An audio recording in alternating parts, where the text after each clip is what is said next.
నమస్తే, welcome to editor analysis. IPhone పెట్టుకుని Pulsar బైక్పై వచ్చి ఉచిత బియ్యం తీసుకుంటున్నారు. రాష్ట్ర ఆదాయం దాదాపు 3.74 లక్షల కోట్లు, బయటకు వెళుతున్నది 2.74 లక్షల కోట్లు. జీతాలు, అప్పుల వడ్డీలకు 1.50 లక్షల కోట్లు, మిగిలేది కేవలం 90,000 కోట్లు. ఆ మిగిలిన 90,000 కోట్లలో ఏకంగా 89,000 కోట్లను కేవలం సంక్షేమానికి, ఉచిత పథకాలకే సరి.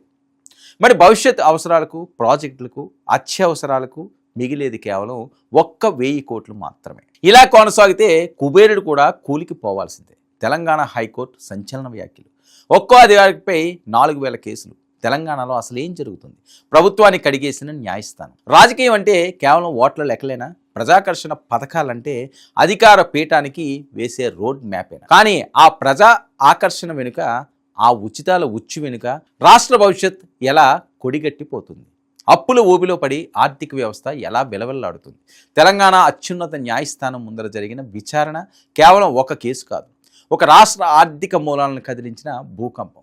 కూర్చొని తింటే కొండలైనా కరిగిపోతాయి. ఈ స్థాయిలో ఉచితాలు ఇస్తూ పోతే రేపు ఆ స్వర్గలోకపు కుబేరుడు కూడా పనికి ఆహార పథకం కింద కూలి పనికి వెళ్లాల్సిందే అని న్యాయమూర్తి చేసిన వ్యాఖ్యలు ఇప్పుడు అధికార వ్యవస్థల్లో, రాజకీయ వర్గాల్లో సింహస్వప్నంలా ప్రతిధ్వనిస్తున్నాయి. అసలు కోర్టు భవన్లో సీనియర్ ఐఏఎస్ అధికారి ఎందుకు నిలబడాల్సి వచ్చింది?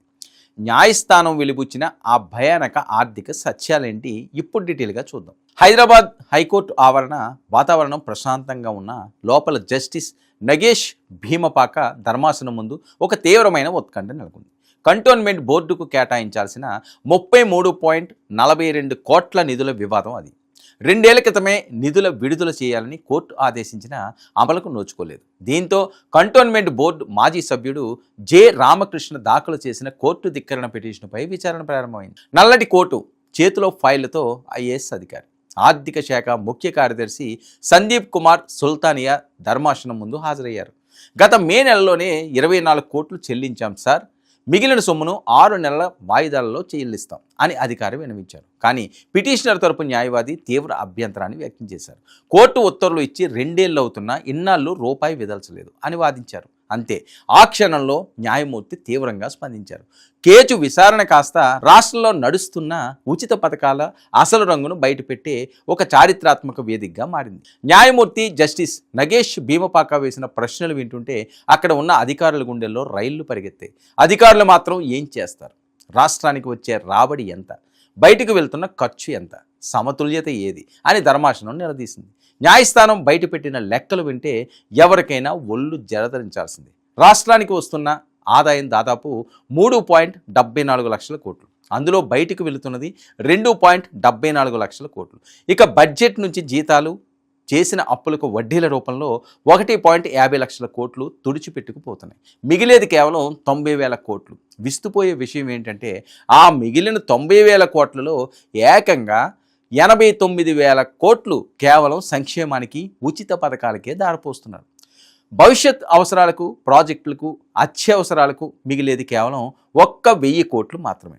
ధర్మాసనం ఘాటైన స్వరంతో సామాజిక వాస్తవాలను సమాజం ముందుంచింది. చేతిలో లేటెస్ట్ ఐఫోన్ పట్టుకుని, పల్సర్ బైక్ వేసుకుని ఉచిత బియ్యం కోసం రేషన్ షాపుల ముందు క్యూ కడుతున్నారు.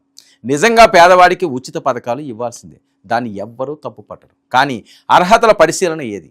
నిలబడితే డబ్బు, కూర్చుంటే డబ్బు అన్నట్లుగా పథకాలు ఇచ్చుకుంటూ పోతే ఎలా అని హెచ్చరించింది. అంతేకాదు, 100 ఎకరాలు ఉన్న కోటీశ్వరులు కూడా ఉచితంగా రైతు బంధు ఇవ్వడం ఎంతవరకు సబబు?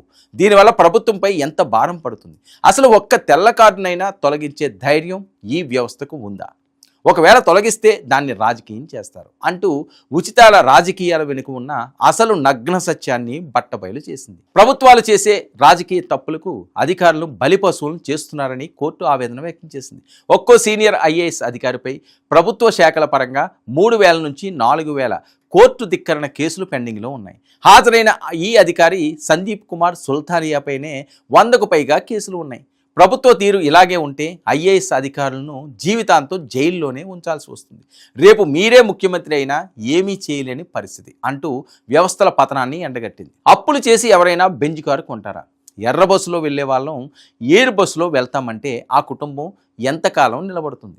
రాష్ట్రంలో 1.15 కోట్ల కుటుంబాలు ఉంటే 1.3 కోట్ల కుటుంబాలకు ఉచిత పథకాలు ఇస్తున్నారు. ఇలాగైతే దేశాన్ని ఎవరు నడుపుతారు అని ప్రశ్నించింది. ప్రభుత్వ భూములు ఆస్తులను అమ్మి అప్పులు తీర్చే దుస్థితి రావడంపై హైకోర్టు అత్యంత ఆందోళన వ్యక్తం చేసింది. ప్రభుత్వం అంటే ప్రజా ఆస్తుల రక్షకుడు, ధర్మకర్త. కానీ అప్పులు తీర్చడానికి భూములను విక్రయిస్తుంటే భవిష్యత్ తరాలకు, మన పిల్లలకు మనం ఏం మిగుల్చుకుంటాం? ఒకప్పుడు ఈ దేశానికి మనం ఏం ఇచ్చాం అని ఆలోచించేవారు. కానీ ఇప్పుడు ఈ దేశం మనకు ఏం ఉచితంగా ఇస్తుంది అని ఆలోచించే దుస్థితికి తెచ్చారు అని వ్యాఖ్యానించారు. ప్రస్తుతానికి కంటోన్మెంట్ చెల్లింపుల వివాదంపై అఫిడవిట్ దాఖలు చేయాలని ఆదేశిస్తూ విచారణను ఈ నెల 19కి వాయిదా వేసింది. కానీ హైకోర్టు వేసిన ప్రశ్నలు మాత్రం తెలంగాణ సమాజంలో రాజకీయ వర్గాల్లో పెను సంచలనాన్ని సృష్టిస్తున్నాయి. చూశారుగా, ఇది కేవలం కోర్టు గదిలో జరిగిన వాదన మాత్రమే కాదు. ఉచితాల మత్తులో తూగుతున్న ఒక సమాజానికి, ఓట్ల రాజకీయం కోసం రాష్ట్రాన్ని అప్పుల ఊబులోకి నెడుతున్న ప్రభుత్వాలకు హైకోర్టు ఇచ్చిన ఒక వార్నింగ్ బెల్. ఉచిత పథకాలు పరిమితి దాటితే చివరకు కుబేరుడైనా కూలి పనికి వెళ్లాల్సిందేనన్న న్యాయస్థానం మాటలు అక్షర సత్యాలు. మరి ఈ హెచ్చరికల తర్వాతైనా పాలకులు తమ వైఖరి మార్చుకుంటారా? ఆర్థిక క్రమశిక్షణను దారిలో పెడతారా అనేది మీరు చూడాలి. ఇది ఈనాటి editor analysis. Stay tuned to 9 news.